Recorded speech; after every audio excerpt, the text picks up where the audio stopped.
Hello dear student. अब हम main parts of cell में जो अगला पार्ट है आपका बताते हैं। गोल्गी काय गोल्गी बॉडीज के बारे में बताएंगे। गोल्गी बॉडीज इसे ही डिक्टियोसोम का भी कहते हैं। गोल्गी काय की खोज सर्वप्रथम कैमिलो गोल्जी ने 1818 ईस्वी में किया था। तो याद रखिएगा, उल्लू और बिल्ली का तंत्रिका जो आपका कोशिका में थी, तो कोशिका में की थी। ये मतलब क्या, ये दो जो मतलब जानवर का जो है, ये आपको जो है सो क्या किए थे, उस पर एक्सपेरिमेंट किए थे। और एक पादप कोशिका में 10 से 12 तथा जंतु कोशिका में 5 से 7 गोल्जिकाएं होते हैं। एक बात याद रखिएगा कि गोल्गी बॉडीज का मुख्य कार्य जो है वसा तथा प्रोटीन में क्या होते हैं कि गोल्गी में वसा तथा प्रोटीन अधिक होता है, जबकि राइबोसोम कण नहीं होते हैं। तो ये याद रखिएगा, वसा और प्रोटीन ही गोल्जिकाए में होते हैं, जबकि राइबोसोम नहीं होते हैं।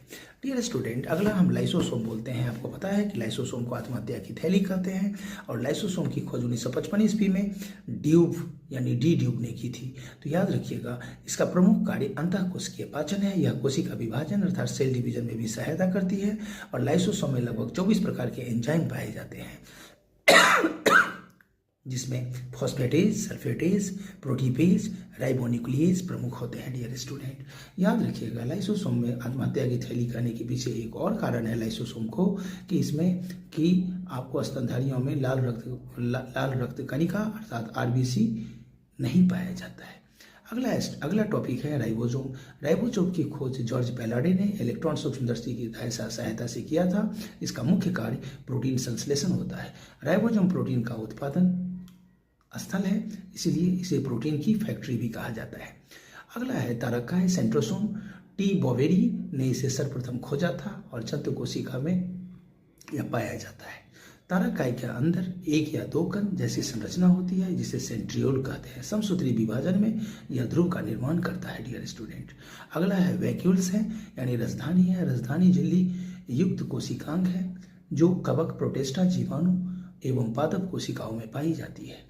तो इसका बेस्ट एग्जाम्पल जो है अमीबा है। डियर स्टूडेंट, अगला है एंडोप्लाज्मिक रेटिकुलम, अंतः प्रद्रव्य जालिका। इसका एल्बर्ट और क्लेवुड एवं कीथ ऑर्डर ने इसकी खोज की थी। डियर स्टूडेंट, और याद रखिएगा, एंडोप्लाज्मिक रेटिकुलम या विभिन्न झिल्लियों, खासकर कोशिका झिल्ली, केंद्रक झिल्ली आदि का निर्माण करने में ये होती हैं। एक ओर यह केंद्रक झिल्ली और दूसरी ओर कोशिका कला से संबद्ध होता है। डियर स्टूडेंट, इस जालिका में कुछ भाग पर किनारे किनारे छोटी कणिकाएं लगी रहती है, जिसे राइबोसोम कहते हैं। तो इतना आपको याद रखना है, और ये बेहद इंपॉर्टेंट है ये सब, क्योंकि अब वो जमाना लग गया कि powerhouse of cell mitochondria को कहते हैं। इतना से काम नहीं चलेगा।